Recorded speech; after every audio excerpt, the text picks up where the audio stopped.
Hai semua, perkenalkan nama saya Thomas Kristiantoro, NPM 220100247. Di sini saya akan menjelaskan mata kuliah Hukum Adat Bengkulu yang diampu oleh dosen saya, Ibu Mona Agustina Nedi, SHMH. Di sini saya akan menjelaskan tentang Perda Kabupaten Bengkulu Selatan Nomor 6 Tahun 2024 tentang adat istiadat. Peraturan daerah ini dibentuk dengan tujuan untuk melestarikan adat dan budaya lokal yang hidup dan berkembang di tengah masyarakat Bengkulu Selatan. Adat istiadat dipandang sebagai bagian penting dari identitas daerah yang harus dijaga keberlangsungannya. Perda ini disusun dan ditetapkan oleh DPRD Kabupaten Bengkulu Selatan bersama Bupati berdasarkan kewenangan otonomi daerah serta peraturan perundang-undangan yang berlaku agar adat istiadat memiliki kedudukan hukum yang jelas dalam kehidupan sosial masyarakat. Asas dalam Perda dalam pasal 2 Perda nomor 6 tahun 2024 dijelaskan bahwa penyelenggaraan adat istiadat berlandasan pada asas. Yang pertama yaitu asas pengayoman, yang kedua kekeluargaan, yang ketiga Bhinneka Tunggal Ika, yang keempat kebangsaan, yang kelima kebersamaan dalam hukum, yang keenam ketertiban, yang ketujuh keseimbangan, yang kedelapan keselarasan.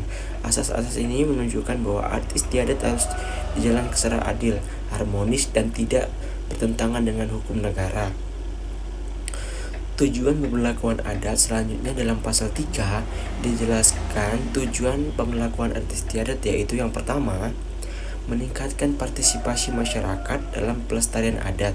Yang kedua, memperdayakan lembaga adat agar berperan dalam pembangunan daerah. Yang ketiga, memperkuat jati diri dan martabat masyarakat Bengkulu Selatan. Dengan demikian, adat tidak hanya dilestarikan sebagai budaya, tetapi juga menjadi bagian dari kehidupan sosial dan pembangunan daerah. Dan selanjutnya, suku-suku yang ada di Kabupaten Bengkulu Selatan. Dalam perda ini juga dijelaskan mengenai keberadaan suku-suku yang ada di Bengkulu Selatan, yaitu diantara lain yaitu ada suku Pasar Mana, suku Serawai, suku Pesema Ulu Mana, dan suku Pesema Kedurang. Masing-masing suku memiliki khas dan adat istiadat yang tetap diakui dan dilindungi oleh perda ini juga. Dan pelaksanaan pembinaan adat melalui Badan Musyawarah Adat yang berfungsi untuk mengatur adat, melestarikan adat, serta menyelesaikan persoalan atau sengketa yang ada di masyarakat Bengkulu Selatan itu sendiri.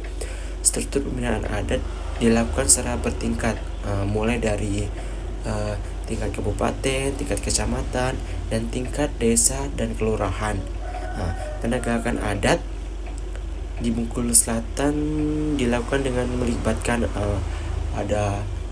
kepala desa dan lurah, desa atau lurah sebagai pembina adat di tingkat desa. Ada juga imam desa dan pegawai syah sebagai bagian dari pemangku adat. Yang ketiga ada serta tokoh adat dalam proses musyawarah adat. Penegakan adat dilakukan secara kekeluargaan, bukan semata-mata untuk menghukum. Pelanggaran adat dan denda adat. Apabila pelanggaran terhadap norma adat, maka penyelesaian dilakukan melalui musyawarah adat. Perda ini menetapkan besaran denda secara pasti, namun menyerahkan kepada lembaga adat sesuai tingkat pelanggaran. Bentuk sanksi atau denda adat dapat berupa: yang pertama ada teguran adat, yang kedua ada permintaan maaf secara terbuka, yang ketiga kewajiban sosial, yang keempat ada denda adat berupa barang, uang, atau jaminan jamuan. Tujuan dari sanksi-sanksi adat adalah untuk memulihkan harmonis masyarakat, bukan hanya untuk memberatkan pelaku. Apabila pelanggaran tersebut termasuk tindak pidana menurut hukum nasional, maka tetap diproses melalui hukum negara yang ada di negara Indonesia ini. Tari-tarian yang ada di Bengkulu Selatan yang saat ini masih ada dan dilestarikan yaitu adalah tari andun, yang merupakan tarian pergaulan masyarakat adat Serawai. Tarian ini biasanya ditampilkan dalam pesta adat, pernikahan adat, dan secara kebudayaan lainnya. Tari andun selain tari andun juga terdapat tari-tarian yang lain, yaitu untuk tarian penyambutan tamu dan keharmonisan dan melambangkan penghormatan keramahan masyarakat Kabupaten Bengkulu Selatan itu sendiri.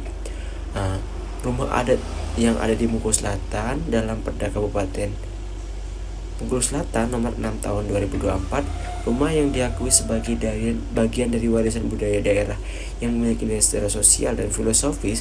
Rumah adat masyarakat Bengkulu Selatan pada umumnya berbentuk rumah panggung yang mencerminkan kearifan lokal masyarakat dalam menyesuaikan diri dengan kondisi alam yang ada di Bengkulu Selatan itu sendiri. Rumah adat memiliki beberapa fungsi, yaitu sebagai tempat tinggal keluarga, sebagai musyawarah masyarakat adat, dan juga sebagai tempat pelaksanaan kegiatan adat secara filosofi sosial yang ada di masyarakat Bengkulu Selatan itu sendiri. Dan juga peraturan perundang-undangan Bengkulu Selatan ditandatangani oleh Gusnan Mulyadi pada tanggal 1 Agustus 2024 dan ditetapkan dalam jalankan kepada masyarakat Bengkulu Selatan itu sendiri. Saya meminta maaf apabila ada kata-kata yang kurang berkenan. Wassalamualaikum warahmatullahi wabarakatuh.